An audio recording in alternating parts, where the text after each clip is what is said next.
Hi guys! Welcome back to our channel. So, full force tayo ngayong gabi. Kasama namin ng mga lolas. So, ayun, ano lang, magkakaroon lang tayo ng konting Q&A. Bago umalis, ano natin, bibigayin natin. Bigayin muna natin sila. Pero yun, ang situation ngayon, this is their last night in Ireland. Tapos, yun, flight nila bukas ng alas 8. So, ayun, parang ito na talaga yung pinaka last day na makakasama namin sila. Kasi madaling araw tayo alis, no? Parang 3 to 4 hours kasi dapat nasa airport na. So, ayun, ano lang, parang ano lang, additional memories lang din bago sila bumalik sa Pinas. No, ma?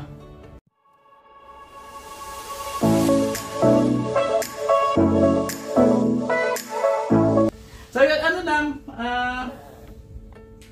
lang, gusto lang namin malaman kung yung mga siguro yung mga mamimiss nyo. Kamusta yung experience? Yun mo lang, kamusta mo na experience sa Ireland? Si ano mo na ulit? Si Mama Ellen. Unforgettable experience. Masaya dahil yung mga bagay na hindi namin panaranasan sa Pinas, pinaranas namin dito. Yung pagpasyat-pasyat, paglalakad ng more than 20 minutes, kaya ko naman palang maglakad ng gano'n. Na hindi nyo nagagawa sa Pinas? Oo, sa Pinas, hindi ko nagagawa. Parang 5 minutes walk lang, sakay na. Dito, kaya palang lakarin. Yung, kahit kalahating araw. Pagod, no?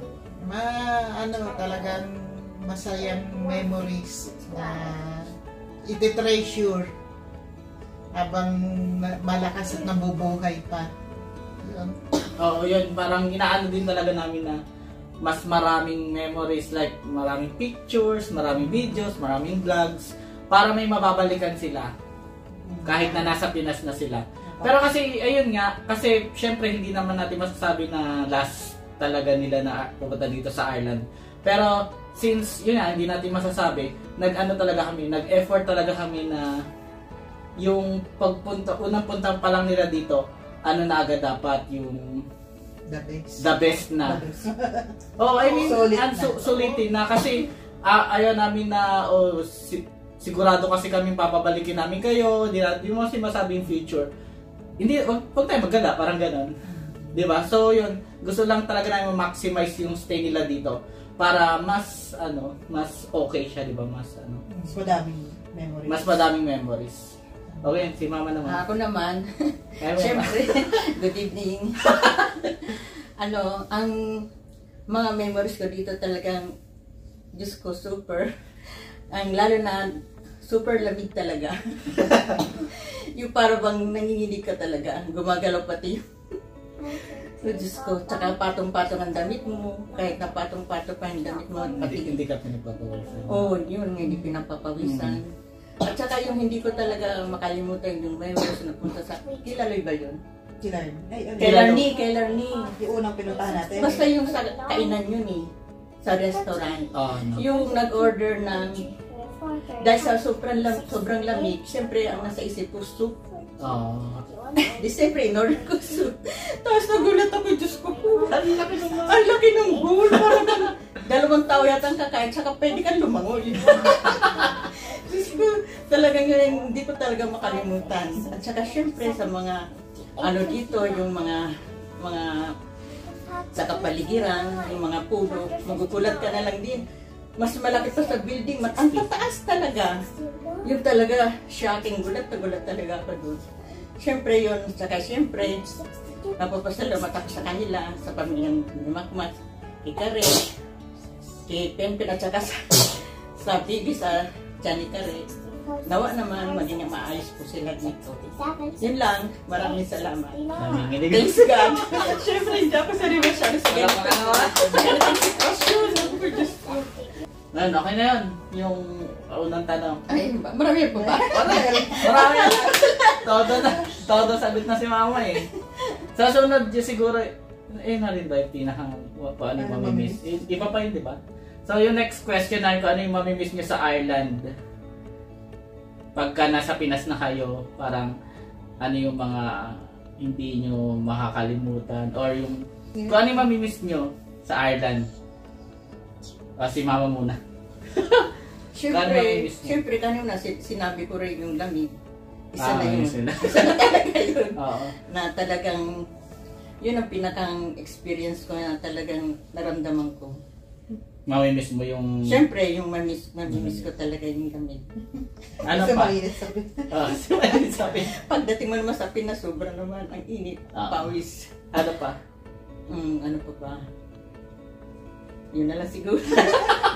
Parang yung mga lugar dito. Oo, yung lugar. Siyempre, ang gaganda talaga. Yung, lalo na yung nagpunta kami sa sakay sa cruise ba yun? Oo, sa cruise. Yun, malaking memorable din sa akin yung na talagang super lakas ng hangin. Para kang tatangayin talaga ng hangin. Yun. Yan na. Si Mama Ellen. Ako naman, ang mamimiss ko for sure yung pag-weekend na nag-grocery. Kasi happy ko sa ganun yung kasi sa atin hindi ko naman na-experience yung isang grocery ha. Kasi, araw-araw kami bumibili ng ulam, di ba? Oo. Yung kuha ka lang ng kuha ng although may budget talaga para sa lahat ng bibili. Yun yung mamimiss ko, tsaka yung kahit ilang beses lang nahatid namin si Pen sa school, nasundo namin si Pen sa school. Yung mamimiss ko yun. Ay, you don't like it. Oh no. Saka yung mga kalaro ni Pen na tuwan-tuwa si Mari kay Noah. Yun, mabait naman yung mga bata na kalaro ni Pen. Siguro sa pagdating na araw din na kami kilala ng mga bata na yun. Context lang doon sa sinabi ni Mama ni Mama Ellen. Kasi may parang naging daycare yung bahay kapag after school. May kaklase si Penpen kasi na neighbor lang namin. So after school pumupunta sila tapos sobrang kukulit. So medyo na-stress sila. Naging daycare ang bahay. Pero yun, okay naman in a sense kasi nalilibang si Pen. Hindi naman nagsiselfone lang siya. Hindi siya laging nagmagamit ng cellphone ng mga Saka yung motor skills niya na-improve. Tingnan niyo yung may sugat siya ngayon guys. Dahil dun sa paglalaro niya, which is normal naman talaga sa bata na experience childhood. So, ayun lang Mama. Sige, lang, parang masasuggest nyo ba sa mga nasa Pinas or nasa ibang bansa na nanonood kung kung maganda ba mag-migrate or lumipat ng dito sa Ireland? Parang permanently. Yeah, based sa experience nyo sa pagtira dito ng 3 months. Ako maisasuggest ko na kung masipag ka at saka talagang lahat ng budgeted at planado yung mga gastos, maganda talaga dito, iba yung way of living. Una-una yung tubig libre. Kahit maglaba ka ng maglaba araw-araw, hindi problema yung taga-bayan, hindi tulad sa Pinas. Tapos yung pati yung way of living dito iba kaysa sa atin. Dito hindi mo mararanasan yung init, ganyan yan. Yun nga lang, matututo ka talagang lumakad. Saka yung mga oldies dito, matatanda pa sa amin, makikita mo lakad lang ng lakad kahit may na sila, yung tungkod o yung tinutulak. Tsaka isa pang napaproud ako sa mga Pinoy dito, tulad nila itong mag-asawa, yung mga kasamahan nila sa trabaho, halos puro Pinoy, parang talaga isang malaking pamilya na siguro wala namang mga katulad sa atin na pagkakaharap ka, ang galing mo, pagtalikod mo, Di ba na sinasabi? Oo, ni-stab ka na gano'n, unity. Yun ang na obserbahan ko sa kanila. Natutuwa naman ako na siguro yun ang isang magandang ng traits ng Pilipino na dito. Talaga lang kahit saan ka naman bansa mapunta, hardworking talaga. Yun. Ayun. Ay, Kakaiba din yung Filipino community talaga namin dito. Masaya din. Tapos talagang maaasahan din sila kahit ano. Minsan sila din nagsasuggest na, tutulong kami, ganyan. Kaya nakakatuwa. Yun. Kaya dagdag ko pa. Kaya nung makausap ko yung mga friends nyo nung baby shower, medyo yung sa pagpapanganak kay Kare, wag ni Kare sa sa inyong mag-anak, wag kaming masyadong mag-worry kasi nandyan nga sila, sino pa nga, sabi nila sino pa po ang magtutulungan kami din. Kaya medyo nakampante rin ako na hindi talaga kayo mapapabayaan.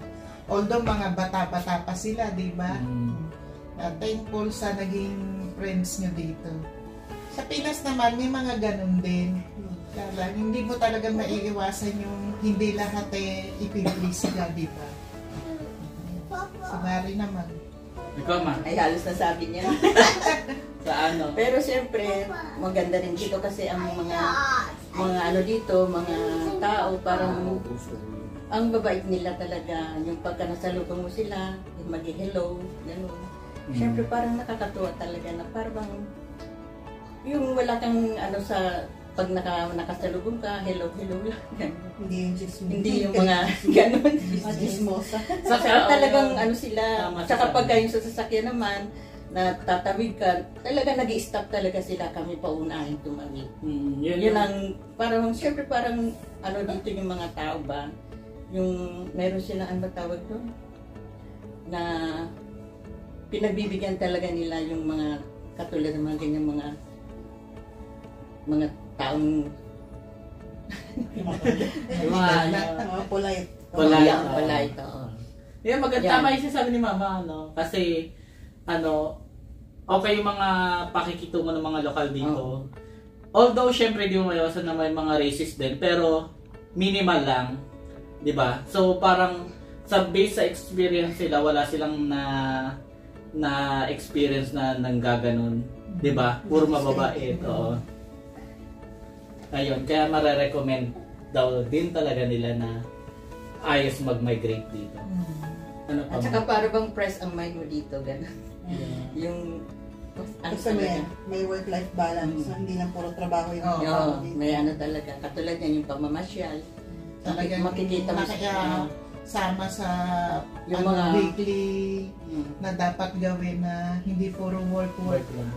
Tsaka pagka yung mga pamilya nila, sama-sama yung mga anak, kahit sa mga baby, tanggol pa, stroll. Oo, wala makikita sa Pinas. Wala. Tama. Kaya nakakatuwa talaga. Parang ang saya. Ayun, Ang saya Pero talaga. simple lang yung buhay dito. Oo, medyo Simple laid lang. back din. Kasi sa Pinas din, medyo fast-paced din di ba? Yung thank you lang din sa inyo na sobrang nakikitang-kita din naman talaga namin ni Mama Karen na sobrang na-appreciate niyo yung Ireland. Di ba? Super. Ano pa? Yeah. Yun na. Sige, yun na yun. Ano pa ba? Last message nyo na. Hindi, yung sa overall message. We're gonna message. Ikaw, Mama naman. Sige. Ang message ko, Nasa mo. ang message ko sa kanila, lalo na sa pamilya ni Makma, sa kay Kare, kay Kirby, at sa baby, sa Johnny Kare, na dalangin ko kay Lord na gabayan sila dito sa Ireland kasi sila lang dito ang nakaano. Saka siyempre marami rin umaano sa kanila mga kaibigan nila. Umaano din patingin-tingin din sa kanila, lalo pa sa pag nanganak. Saka siyempre nalulungkot din kami dahil uwi na kami. Kay Kare, ng mga buntis, kapag nanganak niya. Ang dalangin ko na may maging safe ang baby at saka sa panganganak niya na mga maluwalhating ang makaraos na maluwalhating panganganak. Safe delivery. Safe delivery of them. Yun na. Yun. Si Mama Ellen. Ako, siyempre, una sa lahat, thank you kay Lord sa 3 buwan na ipinagkaloob niya na makasama niyo kami, makasama namin kayo. Although minsan si Pen mahirap talagang hulihin ang loob na pero siyempre bata pa, pero maano rin naman namin siya. Yun nga, nagpapasalamat ako sa inyong mag-asawa kasi sobrang sa sarili ko na-appreciate ko yung ginawa niyo sa amin na to, na ramdam ko na hindi kayo nang hinayang sa ginagastos niyo pag lumalabas tayo, tulad nitong pag-stay dito sa hotel. Although siyempre sa Philippines yung iba nating mga anak, ginagawa din nila yung best nila doon, di ba? Dito rin sa yung mga ating ni Kari sa Canada. Although maasingit ko lang, medyo hindi rin ako tumagal sa Canada sa sobrang lamig. Dito, awa ng Diyos na karaos ko yung 3 buwan na na eto pa, mamaya-maya, ito na yung moment of truth na uuwi na kami. Talagang gano'n, masayang malungkot na sobrang pasalamat. Lalo na yung kahapon, talagang tinitreasure ko yung lakad natin kahapon. Talagang gandang, a-amaze ako sa paligid na hindi ko talaga naakala na makikita ko yung mga nakikita ko lang sa sa movie yon. Maraming salamat sa inyo at I pray and hope na dumating din yung time, hopefully next year pag uwi nyo, 4 na kayo, may baby na ulit tayo. Yun na, lagi naman namin idinadalangin na maging safe kayo dito at walang siyempre may struggles araw-araw pero nararausan naman na yeah, sobrang thankful Lord na ibinigay sa amin itong pagkakataon na to. Salamat sa mga anak namin na talagang binibigyan nila kami ng kasiyahan na sa edad namin ito maranasan namin yung mga hindi naman masabi na yung ibang mga anak sinisika pero hindi kaya ipagkaloob sa magulang, di ba? Yun yung isang napakalaking blessings. Maraming salamat sa inyong mag-asawa. I hope na next year uuwi talaga kayo. Sana! Pagdadasal natin yan. Thank you. Ano pa na? Okay ka na? Makari. May masasabi ko ba? Ingat sa biyahe. Ingat kayo sa biyahe. Sobrang mamimiss namin kayo. Oras na lang. Sana walang iyakan mo. Pag mag-aatin. Maraming salamat sa inyo. Kasi ayun, hindi mo rin masabi kung kailan pa ulit magkikita. Kasi wala pa talagang final kung makaka-uwi kami. At wala pa rin final kung kung mapapasunod namin kayo ulit dito. Pero if ever naman, game pa din kayo. Kasi di ba may time na boring din. Nainip. Nainip pa kayo. Nainip kayo.